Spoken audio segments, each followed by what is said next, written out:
Salut tout le monde.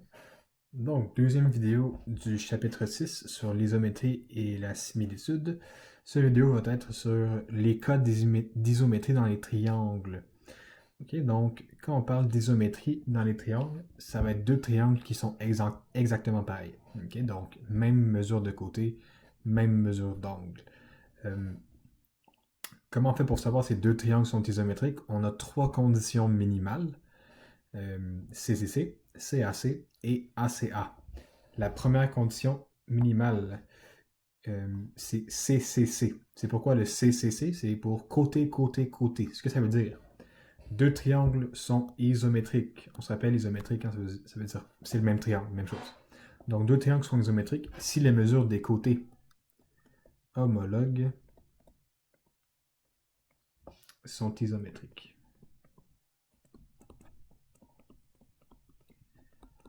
Ok, donc ce qu'on veut dire par le mot homologue, là, ok, ça veut dire, dans le fond, vous regardez les deux triangles, les côtés homologues, c'est les côtés qu'on peut associer ensemble. Okay? Dans le fond, c'est les côtés qui ont la même mesure, ou les angles qui ont les mêmes mesures, etc. Okay? Donc, les côtés homologues, très important, là, le mot homologue à comprendre, c'est les côtés qu'on peut associer ensemble, qu'on peut faire une paire ensemble. Okay? Bon, j'ai mon exemple ici, j'ai mes deux triangles. Je veux savoir s'ils sont isométriques. Donc, je vais regarder, j'ai la mesure des trois côtés. Alors là, je vais associer les côtés homologues. Okay? Donc, j'ai oublié de mettre des lettres A, B, C, ici E, F, G. OK. Donc, vu que j'ai trois côtés, je vais essayer de montrer que les triangles sont isométriques par CCC. OK, donc je vais aller comme ça, je vais écrire mesure de AC est isométrique à mesure de... C'est quoi son côté homologue? C'est le côté EF. Et EF, eh bien, ça a la même mesure. La même mesure. De 8 cm. Parfait, donc je vais passer à la deuxième paire de côtés homologues. Mesure de AB est isométrique à mesure de FG. Et puis finalement, mesure de BC est isométrique à mesure de EG. Okay? Donc j'ai trois paires de côtés homologues qui sont isométriques, alors les deux triangles sont isométriques. Comment j'écris ça? Je vais écrire triangle ABC est isométrique au triangle EFG. Et là, je dois écrire la condition minimale. J'écris par CCC. OK? Donc ça, c'est une démarche que vous devrez faire dans vos exercices et dans les évaluations sur ce chapitre-là. Okay? Cette partie-là ici, je parle. Très important. Parfait. Prochaine condition minimale. Deuxième condition minimale, CAC. Donc, côté, angle, côté. Deux triangles ayant un angle homologue isométrique. Okay. Compris entre deux paires de côtés homologues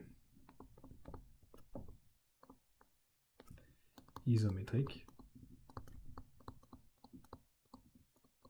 Donc, si on a deux triangles qui respectent ces deux conditions-là, ben, ces triangles sont isométriques. Parfait. On va faire l'exemple. Donc, un angle isométrique compris entre deux paires de côtés, ce que ça veut dire, c'est que l'angle qui nous intéresse, l'angle qui est égal dans les deux triangles, doit être entre les deux côtés qui sont de même mesure dans les deux triangles. Okay? Par exemple, si on avait 12 mètres ici, 7 mètres ici, le 12 mètres ici, le 7 mètres ici, on avait cet angle-là, mais dans le deuxième triangle, on avait l'angle ici. Bien là, on ne pourrait rien faire parce que l'angle que je viens d'écrire en bleu, il n'est pas entre les deux côtés qui sont homologues aux côtés de l'autre triangle. Okay? Donc, il faut absolument que l'angle qu'on recherche soit entre les deux côtés. Okay? C'est très, très, très important. Donc, comment j'écrirais ça? Encore une fois, je n'ai pas écrit de lettres. B, C.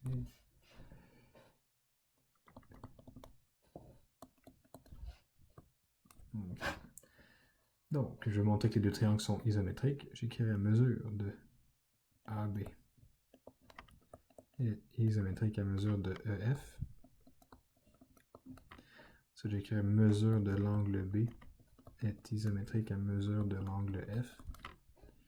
Mesure de BC est isométrique à mesure de FG. Donc, côté, angle, côté. Souvenez-vous, très important, l'angle doit être entre les deux côtés. OK? Entre les deux paires de côtés homologues. Très, très important. Et encore une fois, je dois écrire triangle ABC est isométrique à triangle EFG. J'écris ma... Et dernièrement, j'écris la condition minimale que j'ai utilisée. Donc, par C, A, C. OK? Quelque chose que je n'ai pas dit tantôt, là. Cette partie-là ici, c'est la justification. OK? Donc, je justifie tout ça, là, pourquoi c'est CAC, mais c'est justifié par ce que j'ai écrit ici. Et donc, dans le chapitre sur isométrie et similitude, là, ça va être très important de justifier les étapes. OK? Très, très, très important. Donc, dernière condition minimale.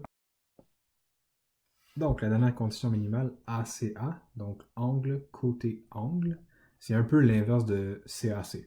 Okay? Donc, deux triangles ayant un côté homologue, isométrique, compris entre deux paires d'angles homologues,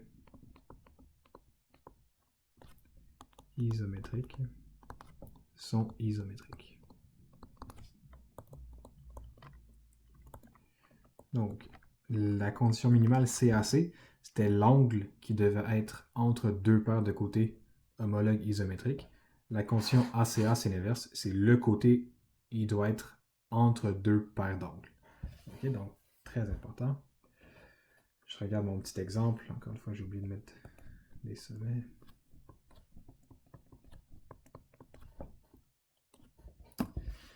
Donc, je regarde.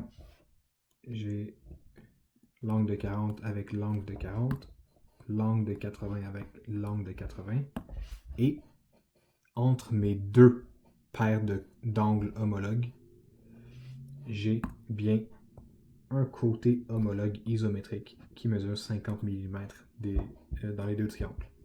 Par exemple, encore une fois, si j'avais eu ce côté-là ici, 50 mm, ça n'aurait pas fonctionné. Okay? Parce que je ne connais pas l'angle ici. Et je ne connais pas aussi l'angle ici dans le triangle, dans le deuxième triangle. Okay? Moi, je connais les deux angles à la base du triangle. Donc, obligatoirement, le côté homologue que je dois connaître, c'est celui qui est entre les deux angles que je connais dans mes deux triangles. Très important. Donc, encore une fois, j'écris mesure de l'angle A isométrique à mesure de l'angle E. Mesure de AC isométrique à mesure de EG. Finalement, mesure de l'angle C isométrique à mesure de l'angle G. Donc, j'ai fait mes justifications. Angle, côté, angle. Conclusion, triangle ABC est isométrique au triangle EFG par la condition minimale ACA. Voilà. Allons faire un exemple. Parfait, donc, soit le triangle ci-dessous, lequel parmi les options suivantes est isométrique à ce triangle. Donc, le triangle ci-dessous que je parle, c'est celui-là ici. OK? On remarque que je connais les trois côtés, les trois mesures des côtés de ce triangle-là, donc je pourrais tenter de faire CCC. Je connais aussi la mesure de celui-là ici, de ce côté-là, et des deux angles ici, donc je préfère ACA. Et en plus, je connais la mesure de ce côté-là ici, donc je préfère CAC. Okay, donc, les trois options sont possibles ici. Alors, on va y aller par élimination. Donc, je vais aller au A. Je remarque que le A, je ne connais pas le troisième côté. Hein? Donc, je ne peux pas faire CCC. Donc, on va éliminer ça. Par contre, je connais un côté, l'angle et un côté. Donc, je connais Deux côtés, il y a un angle compris entre ces deux côtés-là qui est intéressant. En plus, c'est le même angle, donc on a ça qui respecte. Et un des côtés homologues mesure la même chose. On a un côté qui mesure 32 avec un autre qui mesure 32. L'angle de 70 avec l'angle de 70. Mais le deuxième côté homologue, lui ici mesure 45 et celui-là ici mesure 20. Donc, ça ne fonctionne pas. C'est pas l'option A. Parfait, on va l'éliminer. On ne peut pas faire CAC ici. Maintenant, B. Donc, ce triangle-là, je connais la mesure des trois côtés. Je vais les comparer avec les côtés homologues de mon triangle de base. Donc, j'ai un côté qui mesure 32, pareil comme dans l'autre triangle, parfait. J'ai un côté qui mesure 20 cm, pareil comme dans l'autre triangle, parfait. Et là, j'arrive au dernier côté qui mesure 44 cm. Oups, dans l'autre triangle, ça mesure 45 cm. Donc 1 cm de différence, je ne peux pas faire C. Ces triangles-là ne sont pas isométriques. Parfait. Allons faire le C maintenant. Donc le C, je vois qu'il y a un angle de 30 degrés. Pareil comme l'angle ici de 30 degrés. Je vois qu'il y a un angle de 80 degrés. Ici, ça peut-être que ça va m'être utile, peut-être que non. Je vois le côté qui mesure 32. Je vois le côté ici qui mesure 20 cm. Ça, c'est intéressant parce que dans mon triangle de base, j'ai un côté ici qui mesure 20 cm et j'ai l'autre côté ici qui mesure 32 cm. Donc, j'ai deux côtés homologues qui sont isométriques. Tout ce qui me manquerait, ce serait la mesure de l'angle ici et je pourrais faire CAC. Mais je n'ai pas la mesure de l'angle. Par contre, est-ce que je peux la calculer? Bien sûr, on se rappelle, dernière vidéo, la somme des angles intérieurs d'un triangle est égale à 180 degrés. Je connais la mesure de cet angle-là ici, je connais la mesure de cet angle-là ici, donc je peux faire 180 moins lui, puis moins lui, pour trouver la mesure du troisième angle. Donc on va faire ça, un petit calcul rapide. 180 degrés moins 30 degrés plus 80 degrés, c'est 180 degrés moins 110, qui me donne 70 degrés. Donc l'angle qui est ici mesure 70 degrés. Et qu'est-ce que je remarque? 32 cm. On peut l'associer à son côté homologue de 32 cm. J'ai un angle compris entre deux côtés qui mesure 70 degrés. Même chose que l'angle dans mon triangle de base. Et puis finalement, mon deuxième côté homologue qui forme mon angle de 70 degrés, 20 cm. Même chose que dans mon triangle de base, 20 cm. Alors la réponse ici, c'est le triangle C et la justification par C. A, C. Voilà. Maintenant, les exercices que vous avez à faire dans le cahier d'exercice. Bon, finalement, les exercices que vous pouvez faire dans votre cahier de révision sont les deux exercices suivants. Donc, page 30, numéro 26 et page 32, numéro 28. Bon exercice sur les triangles isométriques.